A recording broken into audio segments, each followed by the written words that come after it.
Cwricwlwm i Gymru, taith tuag at ddysgu pwrpasol. Mae Cwricwlwm i Gymru yn galw am ddull newydd o gynllunio cwricwlwm, un sy'n canolbwyntio ar gefnogi dysgwyr i wneud cynnydd tuag at y 4 diben. Mae'r gyfres hon o fideos wedi cynllunio i gefnogi eich prosesau wrth gynllunio cwricwlwm. Mae pob fideo yn cefnogi disgwyliadau ar gyfer cynllunio dysgu drwy lens un o'r 6 maes dysgu a phrofiad o fewn fframwaith Cwricwlwm i Gymru.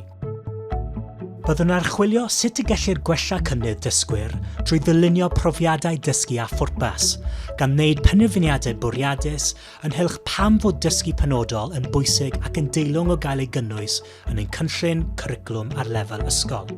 Yn y fideo hwn, byddwn yn canolbwyntio ar faes mathemateg a rhifedd, fel cyfrwng i gefnogi dysgwyr i wireddu'r 4 diben.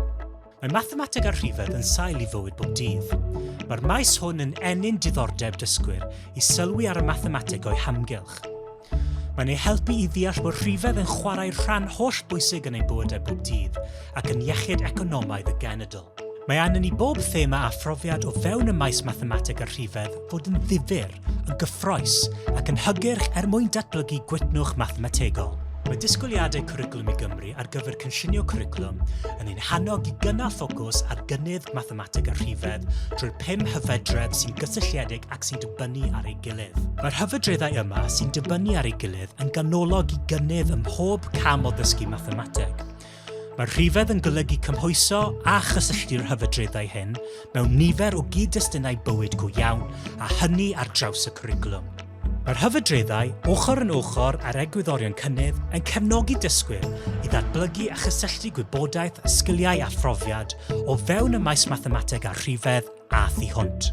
Mae'r broses hon yn galluogi dysgwyr i symud ymlaen tuag at y 4 diben. Serch hynny, gall y pwrpas hwn fynd ar goll os ydym yn cynllunio ein cwricwlwm yn seiliedig dim ond ar ddysgu corff y wybodaeth neu ei gysylltu'n fras a phwnc neu thema. Datganiadau o'r hyn sy'n bwysig. Mae'n disgwyliadau ar gyfer cynllunio cwricwlwm o fewn fframwaith Cwricwlwm i Gymru yn ein hannog i gynnal ffocws ar y ddealltwriaeth gysyniadol o fewn y datganiadau o'r hyn sy'n bwysig. Mae'r datganiadau hyn yn cefnogi dysgwyr i ddatblygu ehander a dyfnder wrth ddysgu mathemateg a rhifedd, gyda chyfleoedd i gymhwyso'r hyn y maent wedi ddysgu mewn sawl cyd-destun ymarferol a diddorol. Yn ogystal â dyfnhau dealltwriaeth o'r syniadau a'r disgyblaethau yn y meysydd, ein nod yw i sicrhau bod dysgwyr yn dod yn fwy effeithiol ac yn cael eu cefnogi i fod yn hyderus wrth wneud cysylltiadau a throsglwyddo'r dysgu hyn i fynd i'r afal y syniadau heriol. Enghraifft, gall dysgwyr brofi rhesymu lluosol trwy gydol eu haddysg mwyn deall patrymau a chysylltiadau rhwng rhifau a all gael ei gyfynnu i ddysgu eu tablau yn unig. Fodd bynnag, heb ddeall pwrpas y dysgu ar bob pwynt, gall dysgwyr ei chael yn anodd gweld pwysigrwydd a pherthnasedd y dysgu hwn wrth iddynt ddatblygu.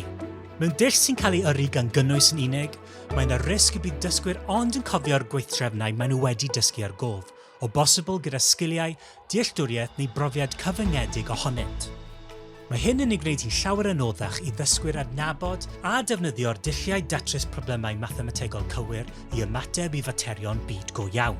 Gall dysgwyr ennill dealltwriaeth gysyniadol drawiadol o resymu lluosol pan y dangosir cysylltiadau iddynt mewn lluosi a rhannu, cymhareb a graddfa a defnyddio amrywiaeth o gynrychioliadau a dulliau. Fodd bynnag, gall dysgwyr ei chael yn anodd gweld pwysigrwydd a pherthnasedd ehangach y dysgu hwn os na chaiff y gwaith cymhwyso strategol ei osod yn ei gyd-destun ehangach drwy wneud cysylltiadau priodol a sut y gellir defnyddio rhifedd a resymu lluosol mewn bywyd go iawn. Wrth i Cwricwlwm i Gymru esblygu, rhaid i ni symud o dull dysgu hwn sy'n canolbwyntio'r gynnwys yn unig ac yn blaenoriaethu'r beth i ddull newydd sy'n blaenoriaethu pam y dysgu.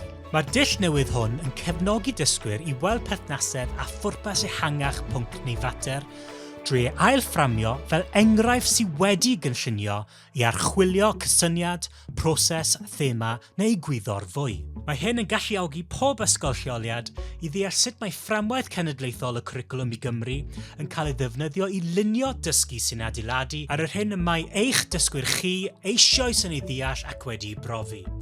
Fel hyn, gallwn barhau i gynnwys pynciau a thestunau penodol, gwybodaeth, sgiliau neu brofiadau. Ond trwy fyfyrio ar y pam a thrwy gwestiynu pam, rydyn ni'n addysgu'r pwnc neu'r thema honno, gallwn ni ddatblygu i fod yn brofiad dysgu cyfoethocach a mwy pwrpasol. Gan fynd yn ôl y nawr at yr enghraifft o resymu lluosol, wrth i ni barhau i ofyn pam, mae pwrpas ein testun yn ehangu fwy. Enghraifft, bydd angen rhesymu lluosol ar blant mwyn rhannu a grwpio ar gyfer addasu reseitiau a deall prisiau a gostyniadau. Gallai helpu i ddeall faint o ddeunydd sydd ei anen arnynt i adeiladu pethau, neu gallai helpu i ystyried trwy poblogaeth neu'r defnydd o ynni wrth edrych ar gynaliadwyedd. Mae gofyn y pam hwn yn sicrhau bod dysgwyr yn ennill y sgiliau resymu a lluosi mwyn datrys problemau a'i harfogi ar gyfer dyfodol. Gan ddisodli'r arfer o addysgu pynciau neu destunau neu dechnegau ynysig gyda ffocws ar ddealltwriaeth gysyniadol ehangach a'i heglurir gan gyfleoedd dilys i ddefnyddio ei mathematig rhifedd, rydym yn symud dysgwyr o deimlo ei bod yn gweithio drwy restr o bynciau digyswllt i sefyllfa lle gallant weld cysyniadau ehangach a chysylltu gwahanol feysydd eu cwricwlwm. Gan greu profiad dysgu cyfoethocach, mwy dymunol a phwrpasol i bawb. Felly, beth nesaf? Gallwch gael ragor o gymorth ar hwb i'ch arwain ar eich taith i wireddu cwricwlwm i Gymru.